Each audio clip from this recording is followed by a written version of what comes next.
आहार में दूध का पौष्टिक महत्व। चलिए आज हम अपना सेकंड लेसन स्टार्ट करते हैं, जिसका नाम है संतुलित आहार। अरस्तु का नाम तो आपने सुना ही होगा। अरस्तु एक महान दार्शनिक थे। उन्होंने कहा था, the sound body has a sound mind, अर्थात स्वस्थ शरीर में ही हमारे स्वस्थ मस्तिष्क का निवास होता है। स्वास्थ्य हमारे जीवन में सबसे महत्वपूर्ण चीज है। अगर हम स्वस्थ नहीं हैं, तो हम कुछ भी नहीं हैं। अब आपके मन में ये प्रश्न उठ रहा होगा कि आखिर खाना खाना, भोजन करना या आहार ग्रहण करना इतना जरूरी क्या है? हमको उनसे आखिर ऐसी क्या चीजें मिलती हैं कि क्या हमारे बॉडी में न्यूट्रिएंट्स आते हैं कि हम अपना काम अच्छी तरह कर पाते हैं? तो बच्चों, आहार यानी भोजन की आवश्यकता क्यों? तो हमारे शरीर को 3 कारणों से भोजन की आवश्यकता होती है। पहला हमारा है शरीर की वृद्धि और विकास के लिए, दूसरा हमारा है निरोगी काया के लिए और तीसरा हमारा है ऊर्जा प्राप्ति के लिए। आहार की अगर हम इम्पोर्टेंस की बात करें, ठीक, तो हम इसको 2 कैटेगरी में बांट सकते हैं। पहला हमारा है पर्याप्त आहार, दूसरा हमारा है संतुलित आहार। अब पर्याप्त आहार क्या होता है? तो पर्याप्त आहार ऐसा आहार है जो हमारे शरीर को कम मात्रा में ऊर्जा देता है। ये सिर्फ हमारी भूख को तो शांत कर देता है, लेकिन हमारे शरीर के लिए जो आवश्यक न्यूट्रिएंट्स हैं, ठीक, ना ये हमारे शरीर की वृद्धि विकास में सहयोग करता है, ना ये हमको पर्याप्त मात्रा में ऊर्जा प्रदान करता है, ना ये हमारे शरीर की वृद्धि करता है। दूसरा हमारा है संतुलित आहार। विभिन्न खाद्य पदार्थों के मिश्रण से बना वह आहार जो हमारे शरीर को पोषक तत्व उचित मात्रा में शारीरिक आवश्यकता के अनुरूप प्रदान करता है, उसे ही हम संतुलित आहार कहते हैं। ठीक, अब हमारा नेक्स्ट टॉपिक है संतुलित आहार के पोषक तत्व। यहाँ पे आप देख रहे होंगे कि पोषक तत्व, ठीक, पूरे चैप्टर में हम जब भी बात करेंगे तो वहाँ हर जगह हमको पोषक तत्व शब्द सुनने को मिलेगा। तो आइए हम जान लेते हैं कि पोषक तत्व होता क्या है। तो पोषक तत्व भोजन में मौजूद वे अदृश्य घटक हैं जो हमारे शरीर को ऊर्जा प्रदान करते हैं। ठीक, अब आगे बढ़ते हैं संतुलित आहार के पोषक तत्व। ठीक, यहाँ पे देखिए प्रोटीन, वसा, कार्बोहाइड्रेट, विटामिन, खनिज लवण और रेशेदार पदार्थ, ये सारे हमारे क्या है, जो हम आहार करते हैं उससे हमें प्राप्त होने वाले न्यूट्रिएंट्स हैं या पोषक तत्व हैं। तो हम पहले बात करेंगे प्रोटीन की। प्रोटीन क्या है? प्रोटीन जो पोषक तत्व है, ये हमारे शरीर की वृद्धि और विकास के लिए अत्यंत ही आवश्यक है। प्रोटीन क्या करता है कि जो हमारी कोशिकाएं हैं, कोशिका क्या है, जीवन की बेसिक यूनिट है। तो प्रोटीन हमारी कोशिकाओं के निर्माण में, उनकी मरम्मत में, ठीक, यानी उनके पुनर्निर्माण में सहयोग करता है। अगर हम अपने भोजन में 1 ग्राम प्रोटीन लेंगे तो उससे हमें 4 किलो कैलोरी ऊर्जा प्राप्त होगी। प्रोटीन के अगर हम प्रकार की बात करें तो ये 3 प्रकार हैं: पूर्ण प्रोटीन, अपूर्ण प्रोटीन, आंशिक प्रोटीन। पूर्ण प्रोटीन क्या होती है? पूर्ण प्रोटीन जो हमारा ये प्रोटीन है उसमें अमीनो एसिड पाया जाता है। तो वो प्रोटीन जिसमें अमीनो एसिड की मात्रा पर्याप्त अनुपात में होती है उसको हम क्या कहते हैं? पूर्ण प्रोटीन कहते हैं। अपूर्ण प्रोटीन, इसमें अमीनो एसिड नहीं पाया जाता है। आंशिक प्रोटीन, इसमें अमीनो एसिड की मात्रा कम होती है। तो ये 3 प्रोटीन हमने जान लिए: पूर्ण प्रोटीन, अपूर्ण प्रोटीन और आंशिक प्रोटीन।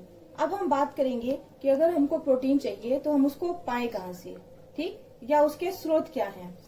पहला हमारा है पशुजन्य स्रोत, दूसरा हमारा है वनस्पति स्रोत। ठीक, पशुजन्य जैसे नाम से ही क्लियर हो रहा है, पशुओं से प्राप्त होने वाला, ठीक, और वनस्पति यानी पेड़ पौधों से प्राप्त होने वाला।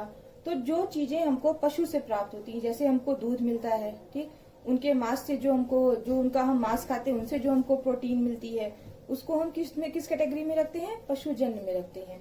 और पौधों से जो हमको प्रोटीन मिलती है उसको हम वनस्पति में रखते हैं, जैसे दालों से मिलने वाली प्रोटीन, सोयाबीन से मिलने वाली प्रोटीन।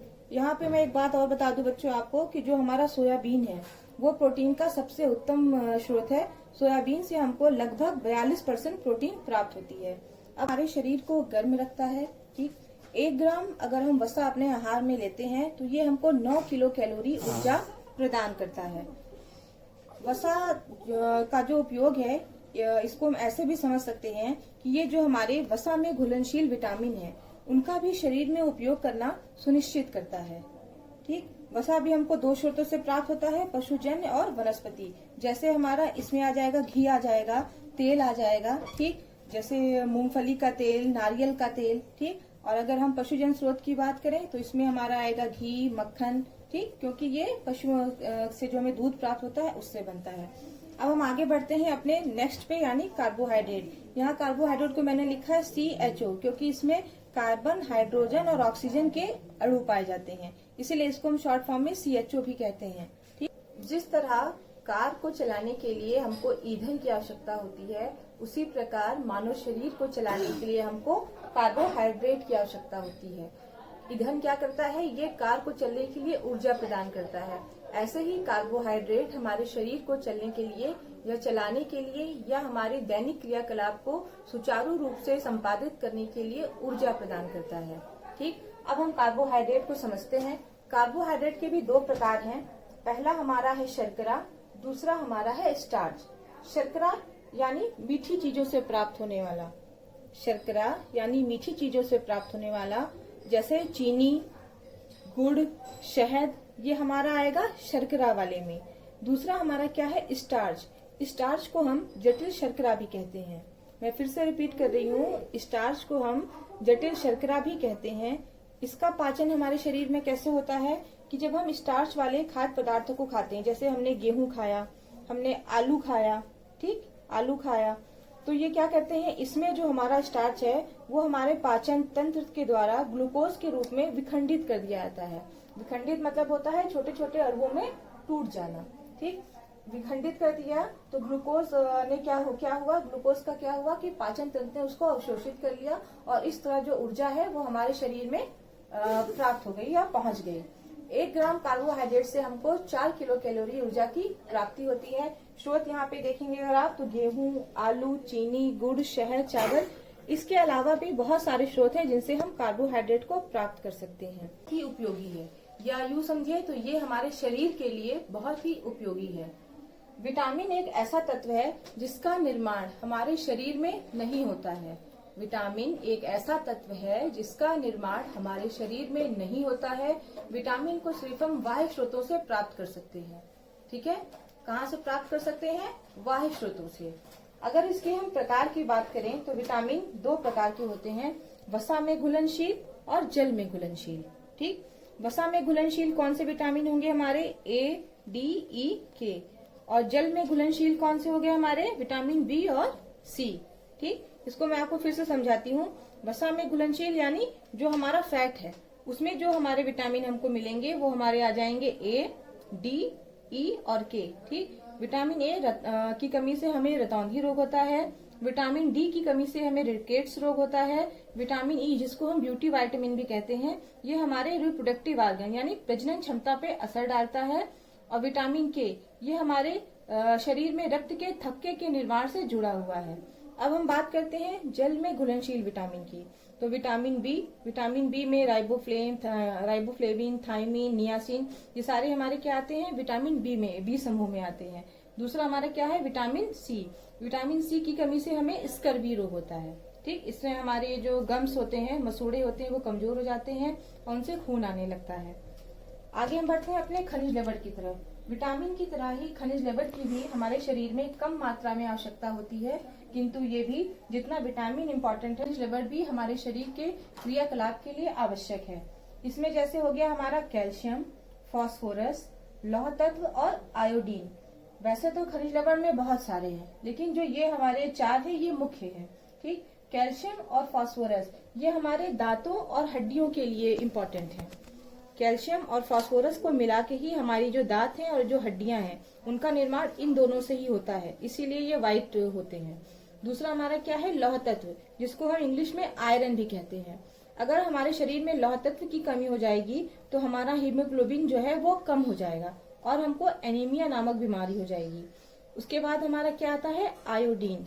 आयोडीन हमारे तंत्रिका तंत्र यानी नर्वस सिस्टम से जुड़ा हुआ है, ठीक। जो हमारे बॉडी में TSH, TH1, TH2, TH3 hormone निकलते हैं वो क्या है? आयोडीन से ही जुड़े हुए हैं। आयोडीन की कमी से हमें घेंघा रोग हो जाता है। लास्ट हमारा है रेशेदार पदार्थ। रेशेदार पदार्थ को हम रुक्षांश या इंग्लिश में अगर बोले तो इसको हम रफेज भी कहते हैं, ठीक। रुक्षांश या इसको हम रफेज भी कहते हैं। वैसे ये हमारे बॉडी को कोई न्यूट्रिएंट तो नहीं प्रोवाइड करते, लेकिन जो हमारे ये एक्सक्रेटरी सिस्टम है उसके लिए बहुत ही ये इम्पोर्टेंट है। ये हमारे जो बाउल मूवमेंट है, ठीक, यानी मल के निष्कासन में ये हेल्प करते हैं। ये स्टूल का फॉर्मेशन करते हैं और उसको बॉडी से बाहर निकालने में हेल्प करते हैं। ये हमको कहाँ से मिलते हैं? अगर हम सेब खाते हैं, केला खाते हैं, साबुत अनाज खाते हैं या दलिया खाते हैं, इस तरह की जो हम खाद्य पदार्थों का सेवन करते हैं उनमें ये रेशेदार पदार्थ हमको पर्याप्त मात्रा में मिलते हैं। अगर इसको हम सरल शब्दों में समझें तो जो हमारे शरीर भोजन में जो अपाच्य कार्बोहाइड्रेट है, यानी जो ना पचने वाला कार्बोहाइड्रेट है, उसी का दूसरा नाम क्या है? रेशेदार पदार्थ। इसके अतिरिक्त, मतलब इन सारे एलिमेंट के अतिरिक्त एक तत्व और है जो हमारे संतुलित आहार का अंग नहीं है, मतलब पोषक तत्वों का अंग नहीं है, लेकिन उतना ही महत्वपूर्ण है। वो है हमारा जल। जल में ही ये जितने ये हमारे न्यूट्रिएंट्स हैं, जब संतुलित आहार खा लेने के बाद ये क्या करता है, बॉडी में हमारा जो रक्त है वो विलेय अवस्था में होता है। रक्त क्या करता है? इन पोषक तत्वों को अवशोषित करता है और रक्त में सबसे अधिक मात्रा होती है जल की, ठीक। इसीलिए जब भी हम डॉक्टर के पास जाते हैं तो वो हमको क्या कहते हैं कि ज्यादा से ज्यादा मात्रा में आप पानी पीजिए, ठीक। लगभग एक दिन में 8 से 10 ग्लास पानी पीने की सलाह दी जाती है। क्यों दी जाती है? जिससे जो न्यूट्रिएंट्स है ये उसमें डिसॉल्व हो सके, साथ ही साथ जो हमारा बाउल मूवमेंट है, यानी हमें कब्ज की परेशानी ना हो, इन सब कारणों से हमको जल पीने के लिए कहा जाता है।